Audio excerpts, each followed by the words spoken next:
بعد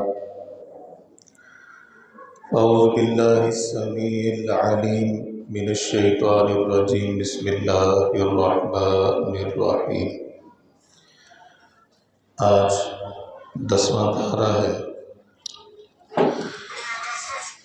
اس سے پہلے سورہ انفال کا آغاز ہوتا ہے اور اس پارے میں سورہ انفال اور سورہ توبہ یہ دو صورتیں ہیں۔ یہ دونوں صورتیں ان کا تعلق خاص طور پہ جہاد کے ساتھ ہے۔ اللہ نے ان دونوں صورتوں میں جہاد کو بیان کی ہے، اس کی فضیلت، اس کی عظمت اور اس کی فرضیت، یہ اللہ تعالیٰ نے دونوں صورتوں میں بیان کی۔ انفال کے شروع میں اللہ تعالیٰ فرماتے ہیں ایک مومن ہوتا ہے اور ایک سچا مومن ہوتا ہے، یہ فرق ہے۔ تین چیزیں ہیں، ایک ہے اسلام،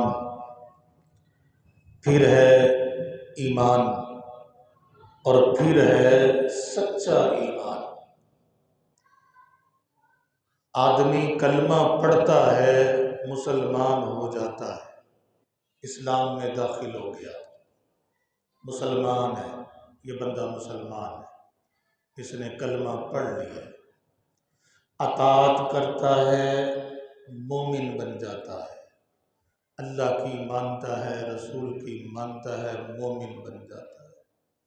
اور اطاعت کی جب انتہا کو پہنچتا ہے کہ جب بندے کا اٹھنا بیٹھنا چلنا پھرنا سونا جاگنا کروٹیں ہر لمحہ اللہ کی اطاعت، رسول کی اطاعت، فرما برداری، محرمات سے اجتناب، اللہ کی ذکر سے زبان کا تر رہنا، قرآن سے محبت، قرآن کی تلاوت، اللہ کا خوف، اللہ کا ڈر، جب یہ چیزیں آتی ہیں تو اللہ فرماتے ہیں اولئک هم المؤمنون حقا، یہ سچے مومن۔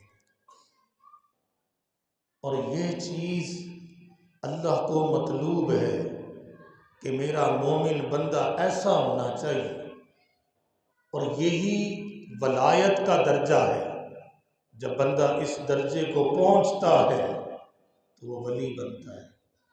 آپ نے فرمایا کہ جو اللہ کے ولی سے دشمنی رکھتا ہے اللہ اس سے دشمنی رکھتا ہے۔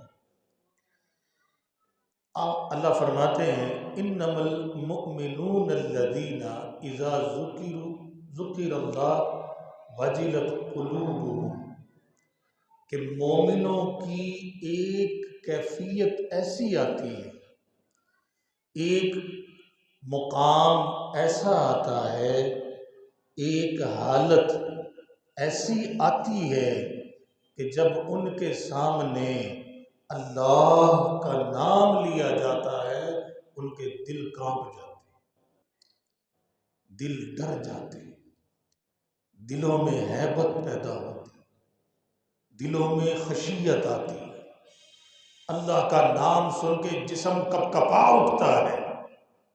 اذا ذکر اللہ وجلت قلوبهم وَإِذَا تُلِيَتْ عَلَيْهِمْ آيَاتُهُ زَادَتْهُمْ ایمانا، جب قرآن پڑھا جاتا ہے ایمان اور بڑھتا ہے، قرآن سننے کو دل اور کرتا ہے، قرآن سے محبت اور بڑھتی ہے، اور قرآن کو اٹھا اٹھا کے اس کی تلاوت کر کے اس کی ہلاوت کو حاصل کرنے کو دل چاہتا ہے۔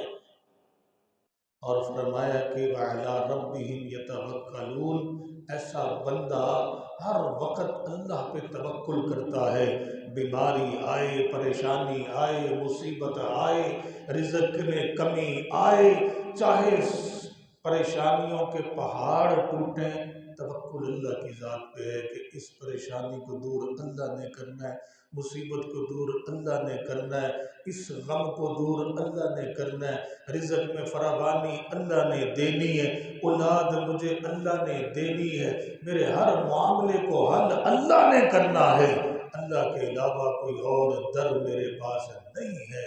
فرمایا کہ اولئک هم المؤمنون حقا، یہ سچے مومن۔ سچے مومن کی 5 علامتیں اللہ نے بیان کی۔ ایمان کے آغاز کو بیان نہیں کیا، یہ ایمان کی انتہا ہے، یقین کی انتہا ہے، عمل کی انتہا ہے، توکل کی انتہا ہے، عاجزی کی انتہا ہے، اللہ پر یقین کی انتہا ہے۔ فرمایا کہ جب بندہ مومن ان انتہاؤں کو پہنچتا ہے اللہ کا ولی بن جاتا ہے۔ الذین یقیمون الصلاۃ، فرمایا کہ ایسا مومن نماز چھوڑنا اس کے بارے میں کبھی سوچ بھی نہیں سکتا۔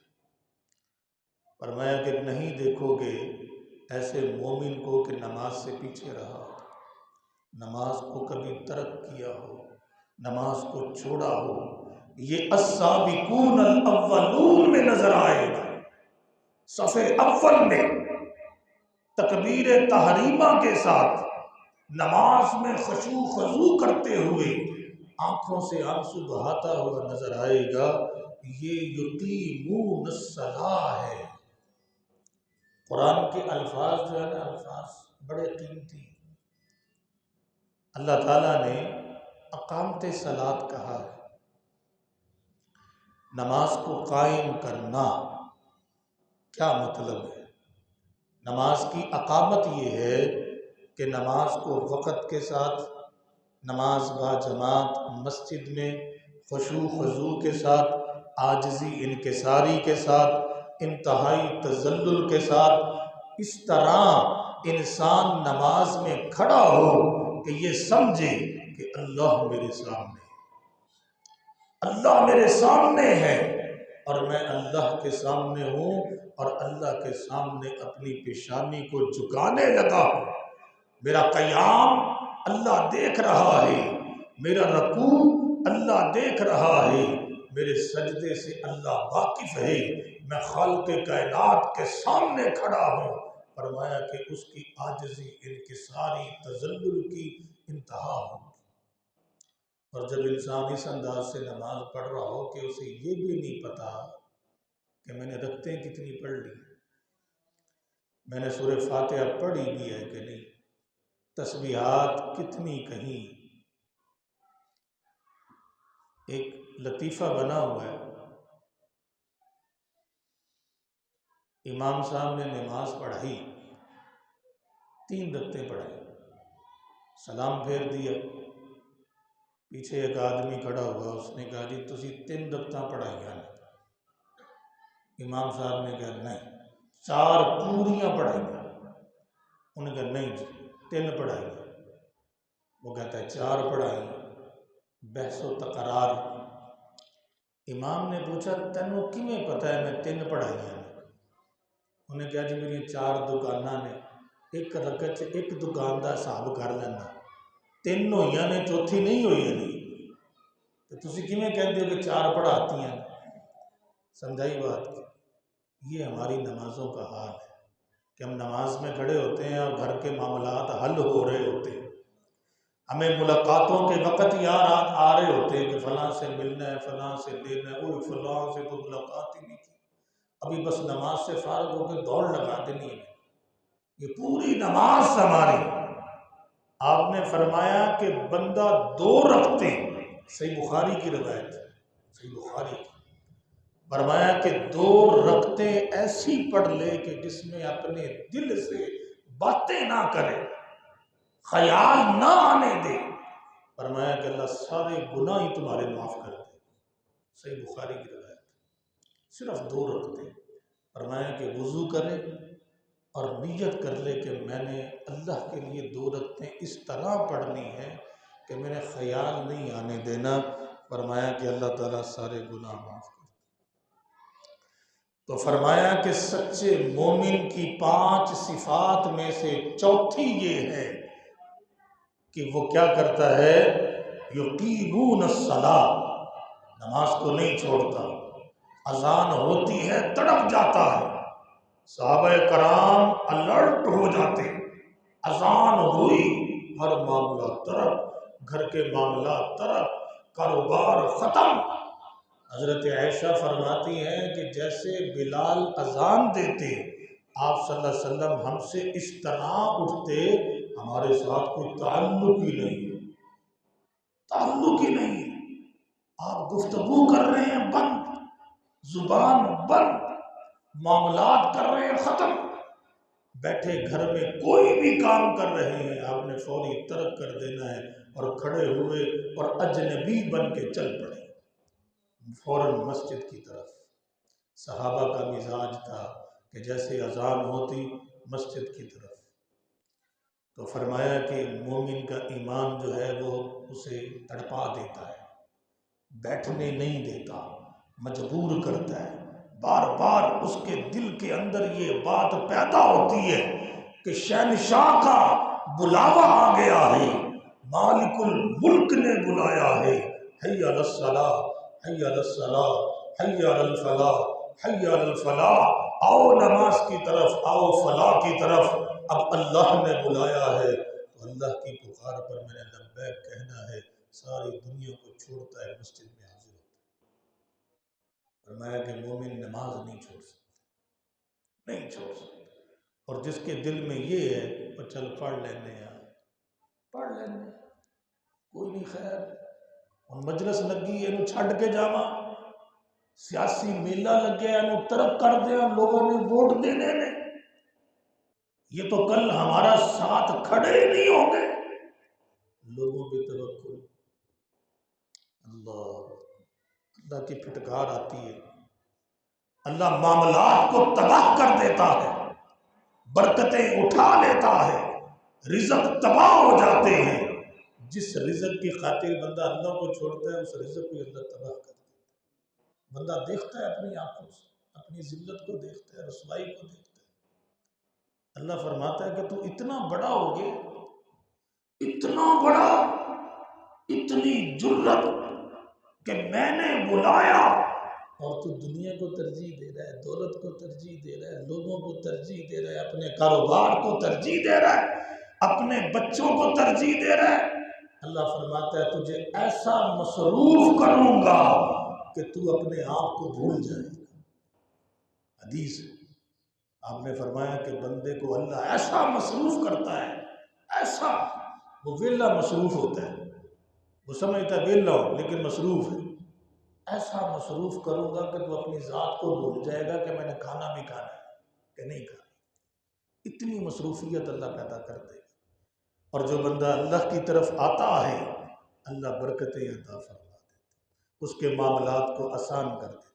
جس معاملے کو اللہ کے لیے چھوڑتا ہے وہ اپنی آنکھوں سے دیکھتا ہے کہ اس معاملے میں اللہ نے خیر پیدا کر دی، اس میں اللہ نے برکتیں پیدا کر دی، اس میں اللہ نے عزتوں سے نواز دیا. بہت سے کاروباری لوگ دیکھے ہیں اذان ہوتی ہے دکان بند. میں نے اپنی آنکھوں سے دیکھا ہے، ہمارے شہر کی بات ہے، ایک میڈیکل سٹور ہے، اذان ہوتی ہے بند. یقین کریں لوگ کھڑے ہیں تو کھڑے، نماز پڑھ کے آ گئے اپنی پوری تسلی کے ساتھ، لوگ باہر کھڑے اور لینے لگی ہوئی. اللہ رزق دے رہے، برکتیں دے رہا ہے. اس کے آس پاس ایک نہیں، دو نہیں، تین نہیں، 100 150 میڈیکل سٹور ہیں، سارے خالی پڑے ہیں، ان کو نماز کی پرواہ ہے. یہ ایک مثال نہیں ہے، کئی مثالیں کہ جو لوگ اللہ کے لیے اپنے کسی بھی قربانی دیتے ہیں اللہ تعالیٰ ان کو پھر ذلیل نہیں ہونے دیتا، برکتیں عطا فرماتا ہے. تو فرمایا کہ مومن آدمی جو ہے نماز ترک نہیں کرتا. وَمِمَّا رَزَقْنَاهُمْ يُنْفِقُونَ. 5ویں صفت سچے مومن کی، سچا مومن فرمایا کہ خرچ کرتا ہے. اللہ کے راستے، اور فرمایا کہ بہترین صدقہ یہ ہے کہ بندہ غربت میں بھی خرچ کرے، فقیری میں بھی خرچ کرے، جیب میں پیسہ نہیں ہے، تھوڑا ہے، اپنی استطاعت کے مطابق۔ یہ بہت بڑی آزمائش ہے کہ تھوڑے ہونے کے باوجود بندہ اللہ پر یقین کر لے کہ اللہ مجھے عطا کرے گا، دے گا، اللہ راضی ہے، پھر بھی اللہ کے راستے میں دیتا ہے۔ فرمایا کہ یہ اصل جو ہے خرچ کرنے والا ہے۔ آپ نے فرمایا کہ تمہارا بہترین صدقہ یہ ہے کہ تم تنگی میں بھی خرچ کرو۔ صحابہ کرتے تھے، تنگی میں بھی خرچ کرتے تھے، جتنا ہوتا تھا اتنا دیتے تھے۔ ایک موقع پہ اللہ کے پیغمبر نے کہا کہ میدان جہاد میں جانا ہے، اللہ کے راستے میں جنگ کرنی ہے، جنگ کے لیے مال و متاع چاہیے۔ سارے صحابہ لے کر آئے، ابوبکر صدیق لائے، عمر لائے، عثمان لائے، ڈھیروں کے ڈھیر لگے۔ ایک صحابی تھے، دینے کے لیے کچھ نہیں تھا، آنکھوں میں آنسو ہے، دوڑتے ہیں، یہودی کے پاس جاتے ہیں، کہتے ہیں کہ مجھ سے کچھ کام کروا لو، کچھ نہ کچھ دے دو، آج میں بھی اللہ کے راستے میں کچھ خرچ کرنا چاہتا ہوں، کچھ بھی نہیں۔ اس نے کہا ٹھیک ہے، کولو تھا اس کا، کولو، بیل ہٹا دیے، اس نے کہا تو کولو چلا۔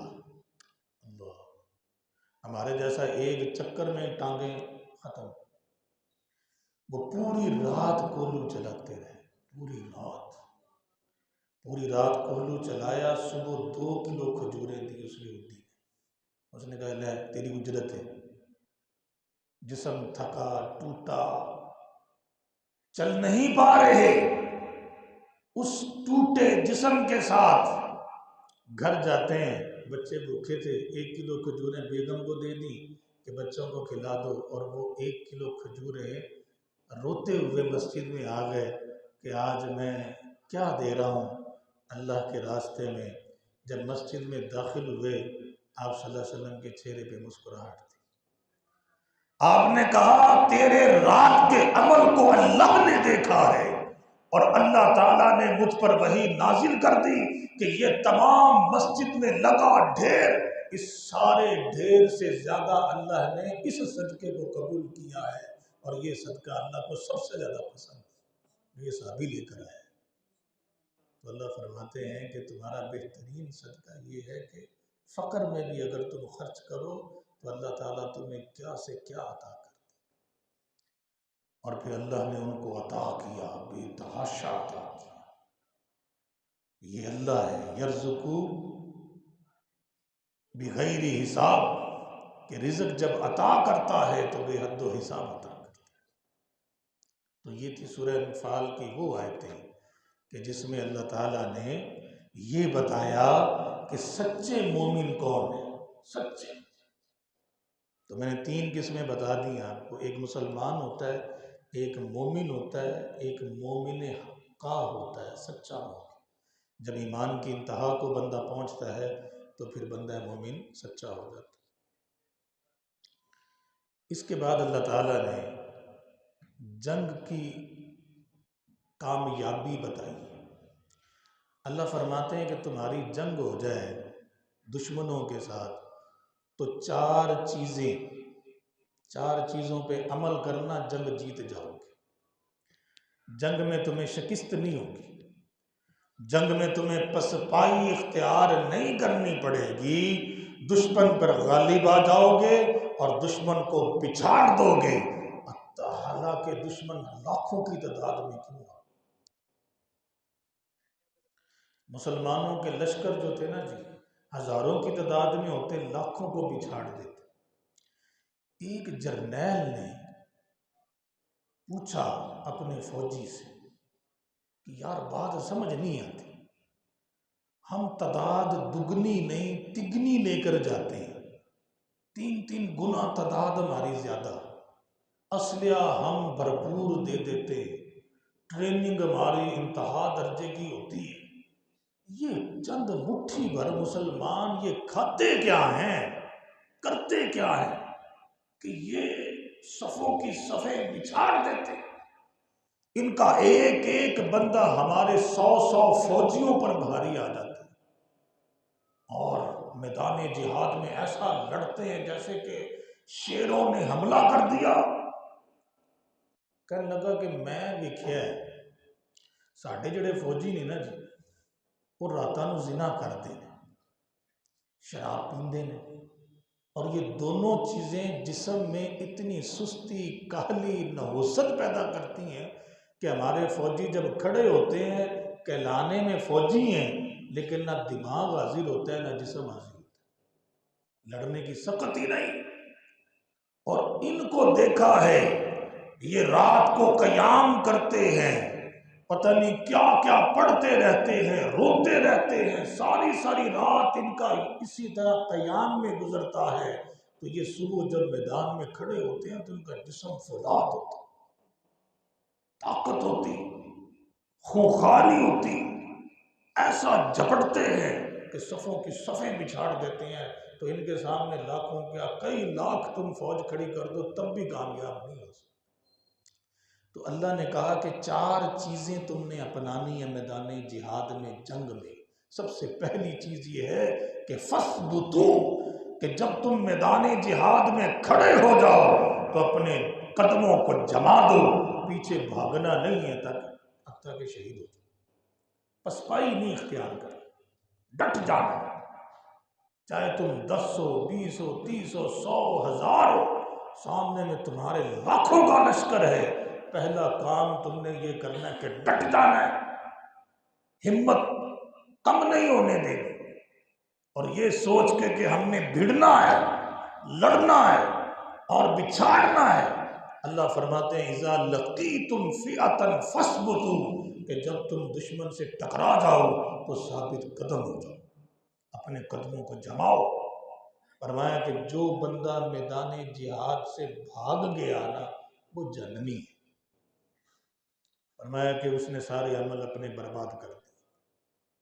میدان جہاد میں دشمن کے سامنے کھڑے ہونے کے بعد فرمایا کہ تم نے قدم کو ڈگمگانے نہیں دینا، قدموں کو ہٹانا نہیں ہے، اپنے قدموں کو جما دینا ہے، اللہ کی نصرت کی مدد کی تم نے اس کا انتظار کرنا ہے۔ جب تم قدم جماؤ گے اللہ آسمان سے اپنی مدد کو نازل کرے۔ دوسرا کام وَاذْكُرُوا اللَّهَ كَثِيرًا، اللہ کا ذکر کرنا ہے۔ قدم جما کے کھڑے ہو، اب زبان تمہاری ذکر سے تر ہو، اللہ اکبر، اللہ اکبر، لا الہ الا اللہ، سبحان اللہ، الحمدللہ۔ فرمایا کہ بس میدان جہاد میں قدم جما کے کھڑے ہو، زبان پہ ذکر ہے، اللہ کی توصیف ہے، اللہ کی بڑائی ہے، اللہ کی کبریائی ہے۔ اللہ یہ دیکھ کے خوش ہوتا ہے کہ میرا بندہ مومن جو ہے اس میدان میں کھڑے ہو کر ڈر نہیں رہا، ثابت قدم کھڑا ہے، اللہ کو یاد کیے جا رہا ہے، اللہ کی نصرت آئے گی، اللہ کی مدد آئے گی۔ فرمایا کہ اطیعوا اللہ ورسولہ، تیسرا یہ ہے اللہ کی اطاعت، رسول کی اطاعت۔ جنگ میں جنگ اس طرح کرنی ہے جیسے محمد مصطفیٰ تمہیں بتاتے جائیں، سمجھاتے جائیں۔ اگر تم نے اطاعت چھوڑی تو جنگ کے پانسے ہی بدل جائیں گے، جیسے جنگ احد میں ہوا۔ اللہ نے آپ صلی اللہ علیہ وسلم نے 50 تیر انداز جبل رومات پہ کھڑے کیے، کہا کہ میری اطاعت کرنی ہے، اس درے کو نہیں چھوڑنا، ہم جنگ ہار جائیں، ہم جنگ ہار جائیں، ہماری لاشیں میدان جنگ میں پڑی ہوں، آسمان سے پرندے آئیں ہماری لاشوں کو نوچنے دینا، درہ نہیں چھوڑنا۔ کتنی بڑی بات، فرمایا کہ درہ نہیں چھوڑنا۔ جنگ ختم ہوئی، اللہ نے کامیابی دی، مشرکین مکہ کی صفیں بچھاڑ دی صحابہ نے، اور وہ بھاگے، ادھر سے درہ چھوڑ دیا۔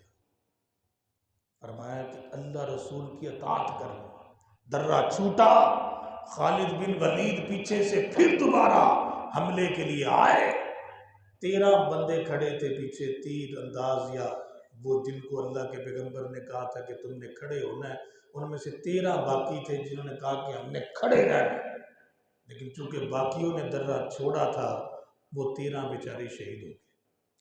اور جنگ کا 5 بدلہ، صحابہ اکرام کو پتہ ہی نہیں ہے کہ دشمن نے آ کے پھر وار کیا اور 70 صحابہ شہید ہو گئے۔ آپ صلی اللہ علیہ وسلم کے دندان مبارک شہید ہو گئے، آپ کے چہرہ اقدس میں ایک خود ایسی پیوست ہوئی کہ آپ کے چہرے میں اندر کھب گئی، لہو لہان ہو گیا۔ اللہ نے کہا کہ نتیجہ ہے کہ تم نے رسول کی اطاعت کو چھوڑا، تو اللہ نے جنگ کا 5 ہی بدل دیا، پلٹ دیا۔ کہا کہ تیسرا اصول یہ ہے کہ میدان جہاد کے اندر تم نے رسول کی، اللہ کی اطاعت کرنی، جس طرح کہیں ویسے کرنا ہے۔ اور اس میں امیر کی اطاعت بھی آ جاتی ہے کہ جب آپ صلی اللہ علیہ وسلم نہیں ہیں تو پھر اللہ کے پیغمبر نے جو امیر بنایا ہے اس کی اطاعت میں جنگ کرنی ہے، جیسے وہ کہے اسی انداز سے جنگ میں تم نے آگے بڑھنا ہے۔ اور چوتھی چیز اللہ فرماتے ہیں وَلَا تَنَازَعُوا، جنگ کے دوران آپس میں جھگڑا نہیں کرنا، اختلاف نہیں کرنا کہ میں اے کہہ رہا تو اے کہہ رہا، تو کہہ رہے ہیں اس طرح کرنا ہے، وہ کہتا ہے کہ نہیں اس طرح کرنا ہے۔ فرمایا کہ نہیں، بس جو امیر نے کہہ دیا، جو رسول نے کہہ دیا اس پر چلنا ہے۔ فرمایا کہ یہ 4 کام تم کر لینا، اللہ کی مدد سے تمہیں جنگ میں کامیابی ہو جائے۔ اور انہی اصولوں پہ صحابہ نے ساری زندگی جنگیں کی تھی، ساری زندگی جنگوں میں کامیابی حاصل۔ وقت کم ہے بلکہ ہو گیا ہے، ابھی مواد بہت زیادہ ہے۔ خیر، بات چاہے ایک بیان کر دیں چاہے 2 کر دیں، جو بیان کریں اس کو اللہ تعالیٰ ہمیں سمجھنے کی توفیق عطا فرما دے کہ یار یہ بات اللہ کے قرآن سے ہمیں ملی ہے، چاہے ایک ہی ہے، اس پہ ہم نے عمل کرنا ہے، ڈٹ جانا ہے۔ سمجھائی بات کی؟ آج 2 باتیں سامنے آئی ہیں، ایک تو یہ آئی ہے کہ سچا مومن کون ہوتا ہے، ہم نے انشاءاللہ سچا مومن بننا ہے، اپنے اندر وہ کیفیت لانی ہے کہ جب قرآن پڑھا جائے، اللہ کا نام لیا جائے تو ہمارا دل کانپ جائے، خشیت پیدا ہو، آنکھوں میں آنسو جاری ہو جائے۔ اور نماز کی پابندی کرنی ہے انشاءاللہ، قرآن کو زیادہ سے زیادہ پڑھنا ہے، اللہ پہ یقین رکھنا ہے، اور تنگی کے اندر بھی خرچ کرنا ہے انشاءاللہ۔ اولئک هم المؤمنون حقا، اللہ فرماتے ہیں سچے مومن بن جاؤ۔ اور جہاد کے بارے میں 4 باتیں ذہن میں رکھنی ہے کہ جب بندہ دشمن کے سامنے کھڑا ہو جائے تو فرمایا کہ ثابت قدم رہنا ہے، اس کے بعد کثرت سے اللہ کا ذکر کرتے رہنا ہے، امیر کی اطاعت کرنی ہے، اور جھگڑا نہیں کرنا آپس میں، اللہ کی مدد آئے گی تم کامیاب ہو جاؤ۔ ایک اور آخری بات، ویسے تو بہت ساری باتیں ہیں، اللہ تعالیٰ نے اس سورہ انفال میں پورے جنگ بدر کو پورے انداز سے بیان کیا، لیکن ہم پہلے بھی جنگ بدر کو بیان کر چکے ہیں، یہ واقعہ پہلے درس میں بیان ہو چکا ہے۔ بس ایک بات، اللہ فرماتے ہیں کہ جب انسان کی موت آتی ہے نا، اس موت کو اللہ نے بیان کیا، وہ بیان کر کے ہم اپنا خلاصہ انشاءاللہ ختم کریں۔ فرمایا کہ مومن کی جب موت آتی ہے نا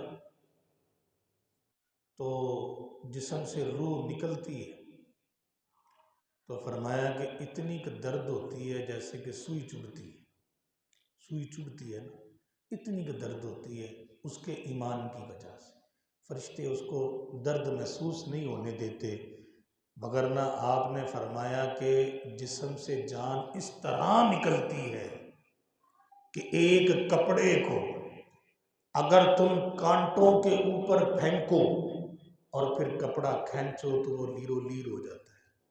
فرمایا کہ اس طرح جان نکلتی انسان کے جسم سے، انتہائی دکھ درد ہوتا ہے، انسان کی زبان بند ہو جاتی ہے، انسان کے اعصاب جواب دینا بند کر دیتے ہیں، اعصاب بالکل مفلوج ہو جاتے ہیں، حتیٰ کہ انسان چیخ رہا ہوتا ہے، چلا رہا ہوتا ہے، لیکن اس کی آواز نہیں ہوتی، وہ ایک نزع کے عالم میں چلا رہا ہوتا ہے جو فرشتے سن رہے ہوتے ہیں، عامی انسان نہیں سنتے۔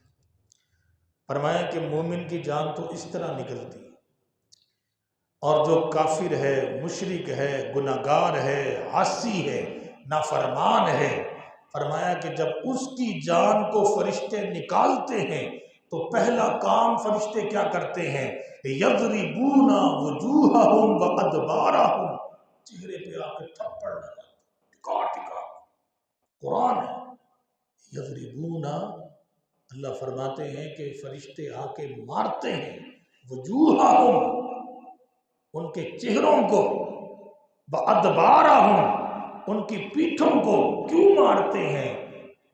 اس لیے مارتے ہیں کہ گناہگار کی جو روح ہوتی ہے نا، وہ جسم میں دب جاتی ہے، ایسے سمٹ جاتی، نکلتی نہیں۔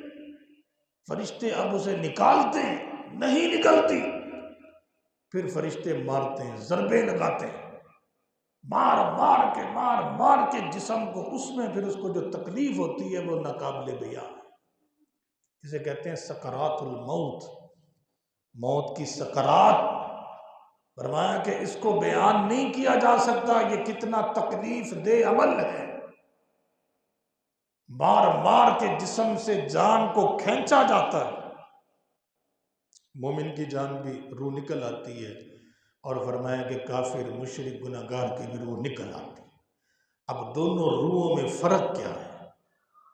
فرمایا کہ جو مومن کی روح ہے نا، اس کے جسم سے خوشبو نکلتی، اور جو گناہگار، کافر، مشرک کی روح ہے، اس روح کے جسم سے بدبو آتی۔ وہ دونوں روحیں آپ نے فرمایا کہ آسمان تک جاتی، آسمان اول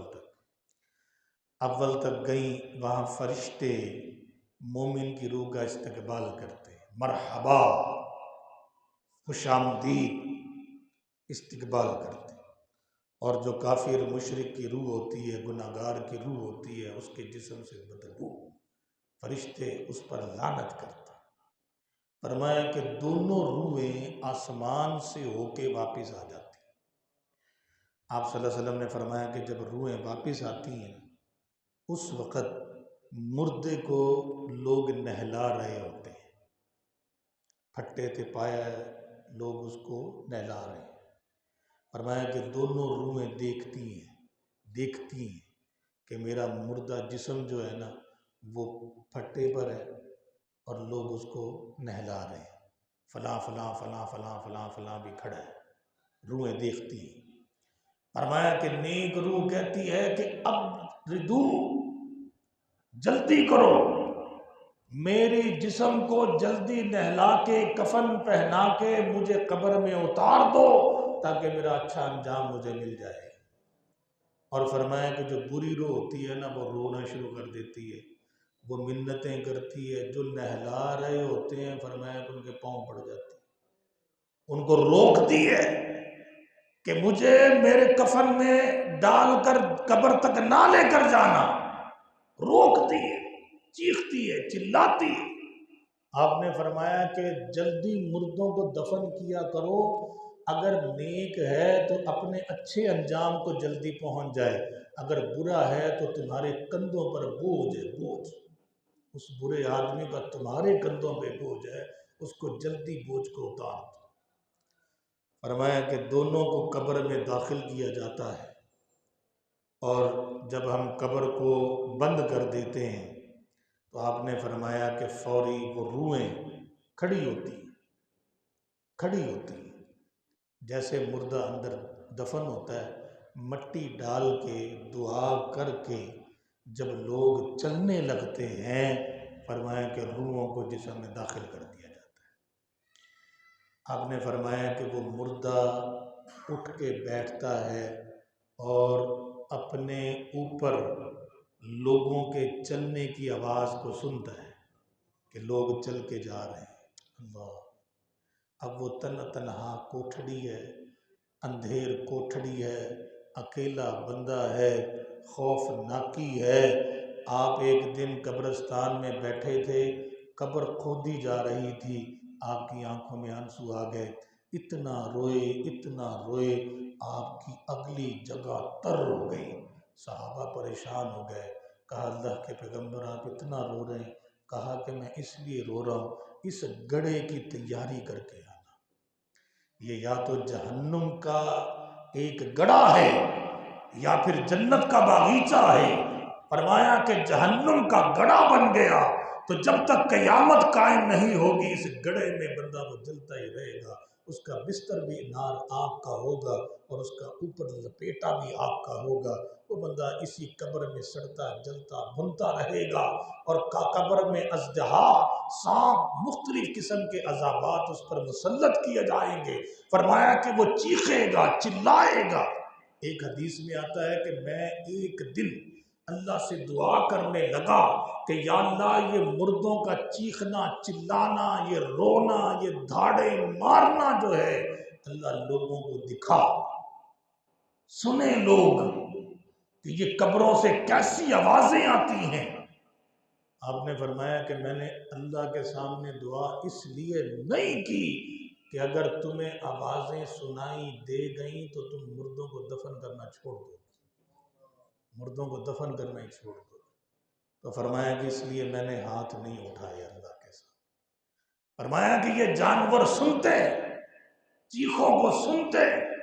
آپ نے فرمایا کہ اس کی تیاری کر کے آنا، یہ دنیا ایک پلک جھپکنے کی زندگی ہے، پلک جھپکنے کی۔ اتنے سے عرصے میں کہیں اس قبر کو تباہ نہ کر لینا، یہ قبر بہت خوفناک ہے۔ بات سمجھ آ رہی ہے؟ تو اللہ تعالیٰ نے اس موت کے واقعے کو بیان کیا اور جان کا نکلنا، روح کا نکلنا، تو فرمایا کہ یہ قبر جو ہے یہ تمہارا اصل امتحان گاہ ہے، یہاں کی کامیابی آخرت کی کامیابی ہے، اور یہاں پکڑا گیا انسان تو آخرت میں بھی پکڑا جائے گا۔ اللہ عمل کی توفیق عطا فرمائے۔ وآخر دعوانا